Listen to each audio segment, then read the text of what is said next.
So, in our last class, we talked about the figure of the witch, both why it was more likely for the accused to be a female based on certain Christian and cultural beliefs about women, as well as the various practices that they were believed to be able to do, sometimes working within the bounds of nature and sometimes beyond.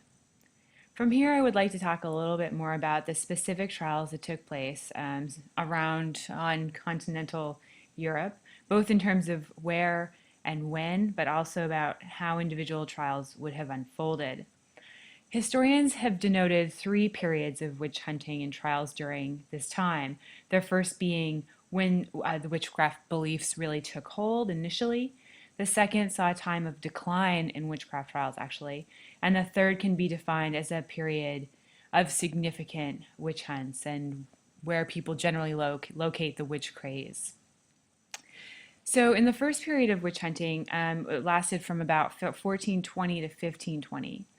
And it was throughout this 100-year period that the most important demonological treatises on witchcraft were published, which popularized the more diabolical dimensions of the witch beliefs, the witch's Sabbath, the pact with the devil, those types of things that we've already been talking about. And this is when the idea of the witch emerges more fully and in detail. The publication of certain works corresponds with an increase in the number of persecutions and trials that happened during the 1420s and 30s in the Western Alps of Switzerland. This period marks the beginning of the European witch hunt. One of the key elements of this period is something that we have talked about before, which was, of course, the beginning of the printing press and the availability of print, broadly speaking. So these early works were published and circulated throughout much of Western Europe, and you see them there in the list. Some of the works that we've already looked at. And throughout much of this time, we see a dramatic spread and centralization around beliefs about witches, as well as the feeling that they are something that needed to be persecuted. So then there's a period of limited persecutions and small witch hunts, which last from about 1520 to about 1560. And this is, in some ways, somewhat counterintuitive. And so instead of the witch hunts kind of building up, they decline for a period of time. Books like the Malleus Maleficarum were not reprinted during this time, and there was limited publication on witchcraft in general until about the 1570s. There were limited hunts, and they were smaller, specifically in northern Italy, parts of France, and in the Netherlands. But it wasn't the European-wide phenomenon that it would become in the later part of the 16th century. This lull in the witch hunts can be attributed both to the development of a certain amount of skepticism among the learned elite and to the preoccupation of both ecclesiastical and secular authorities with the confessional disputes that arose during this period of Reformation. Some humanist scholars, such as Johann Wehr, during the 1560s, argued that magic could be performed naturally without the aid of demons, and that witches were harmless victims, old, ignorant women who were persecuted for things that they could not have possibly been able to do. The lull of witchcraft persecutions can also be attributed to the Reformation, as it took Protestants a little bit more time to work out their own demonology. Protestants, by and large, rejected Catholic witchcraft theory and needed some time to determine their own theologies around it. So then we get into the period of intense persecutions and large witch hunts, which goes from about 1560 to 1630. It wasn't until the 1560s that we see the outbreak of massive witch hunts and trials all across Europe. This coincided with the publication and circulation of a number of new witchcraft tracts, including the reprinting of the Malleus Maleficarum, as well as a number of refutations in response to skeptical works written by the humanists during the period of lull. The increase was related to a general proliferation of printed treatises throughout this time. Printed works, including cheap pamphlets like some of the ones that we've seen already, were becoming more popular amongst a wider group of people.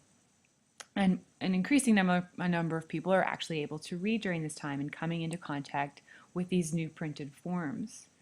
So there's a greater circulation of not just demonological treaties, but of these popular printed forms and particular stories.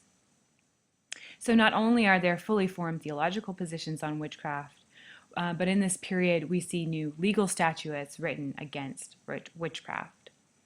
The 1570, in 1572, the criminal constitutions of electoral Saxony declared that if anyone forgetting his Christian faith sets up a pact with the devil or has anything to do with him, regardless of whether he has harmed anyone by magic, he should be condemned to death by fire. With a law such as this, one could proceed to torture a suspect until one had only an admission of guilt. One could proceed to torture a suspect until one had not only an admission of guilt, but a list of names of other witches seen at the Sabbath, or of witches that were known to the person. These people could then in turn be examined and tortured if necessary. There were witchcraft acts passed all across Europe throughout this later period, which indicates that both ecclesiastical as well as secular authorities and courts were concerned to root out and persecute witches. The intensification of witch hunting in Europe was encouraged by the decline of ecclesiastical jurisdiction and the transfer of jurisdiction over witchcraft to much more ruthless secular courts. The church courts themselves could not execute someone, for instance. And of course, we have to keep in mind that this was one of the most economically volatile and politically unstable periods of European history. The 1570s saw an agrarian crisis. As we have already read, there were harsh climate conditions throughout this time and a growing number of poor people. Wages declined and unemployment was at a very high rate. These changes aggravated the personal conflicts between neighbors, for instance, that often found expression in witchcraft accusations, and heightened the fears of many members of the ruling and literate elite that witches were complicit in a diabolical campaign to bring death and famine to Europe. So some of the examples of witchcraft persecutions throughout this period, just to give you an idea of where they are and how many people are being persecuted. So in southwest German town of Weissensteig in 1562, there were 63 witches executed in this 1 year alone. In Toulouse in 1562-3, there were 36 witchcraft trials. 1587 to 1593, Archbishop Elector of Trier sponsored a witch hunt that burned 368 witches from 22 villages.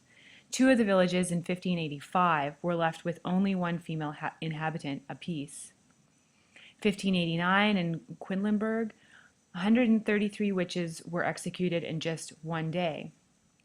Balthazar Ross, ministered at the Abbey of Fulda, sent over 700 witches to the stake, no less than 205 of them in the years 1603 to 5. The Prince Bishopric of Würzburg endured a frightful panic during the 1620s.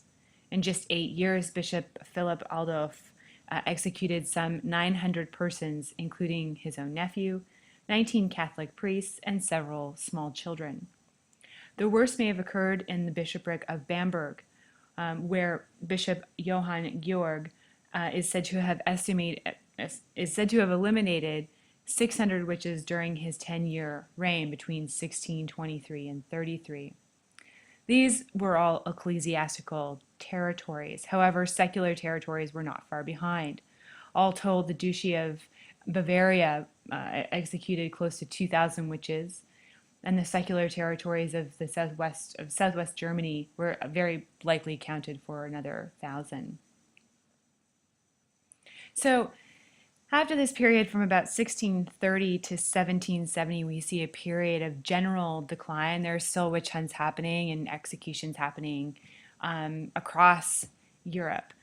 But they are becoming less and less dramatic and less violent over this period of time. And we're gonna devote an entire class at the end of the semester to talking about this and why that happened. So we'll leave that for now.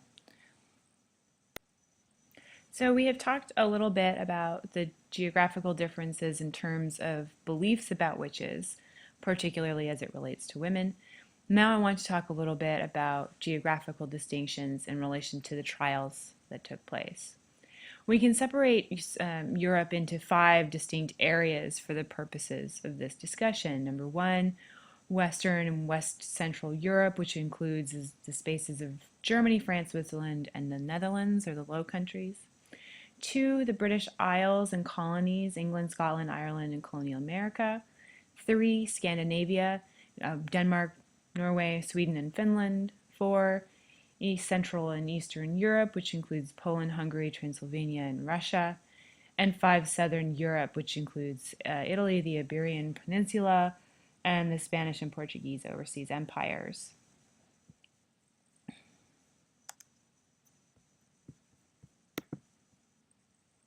There were significant differences in the size, timing, and nature of the witch hunts between these various areas. The most significant trials took place in and around Germany, roughly half the trials, estimated to be about 110,000, and roughly 75% of them occurred in this area, resulting in the death of an estimated rough estimation of 60,000 accused witches. This region experienced the highest number of witch panics.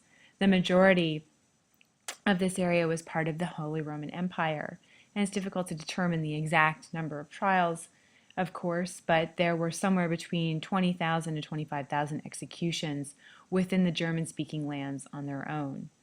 This was the most ecclesiastically volatile region in all of Europe. In Germany, each prince determined the religion for his land or electorate after 1556, while in France there was a period of official toleration from 1598 to 1685. However, these areas were highly unstable politically, and there was a great deal of religious conflict as well. One of the main reasons why there were so many trials in this region is because it was politically weak. The empire was a loose confederation of numerous small kingdoms, principalities, and prince-bishoprics. Some of these areas were possessions of foreign rulers who were not present in the region most of the time, and many operated very autonomously. The empire itself provided little legal unity and exercised very little judicial control over the activities of the various tribunals that heard the witchcraft cases. While there was a unified legal code, the Carolina of 1532, which outlined precepts about dubious confessions or the use of unreliable witnesses and the provision of the sound defense procedures, but there was no effective way of enforcing this. This resulted in largely independent states, and witch hunting could go unchecked. In fact, witchcraft became considered an exceptional crime that demanded extraordinary judicial processes, particularly the use of torture. The Carolina also specified that courts were required to consult with the universities in witchcraft cases because of how often difficult they were perceived to adjudicate. However, this did not have the effect of curtailing the witch hunts, but resulted in the inclusion of some of the more learned ideas or elite ideas about witches that we've been talking about as key parts of these trials. Before proceeding with torture and before sentencing, they would send reports to the law faculty of the neighboring university to request advice on a particular case. This practice actually led to a strengthened determination to eliminate and persecute witchcraft. Thus, the witch hunts went largely unimpeded by any of the elites within these communities. So you might want to think about this, say, in relation to the case in Scotland and Christina Larner's argument about the centralization of power and witchcraft trials being a way for state power to, rule over its citizens and to eliminate sort of the more unruly elements of people within society and to control them to a certain extent. So we might want to do, somewhat of a comparison between, say, the Holy Roman Empire witchcraft trials, as well as, in comparison to the ones that happened in Scotland, which obviously were quite a bit different.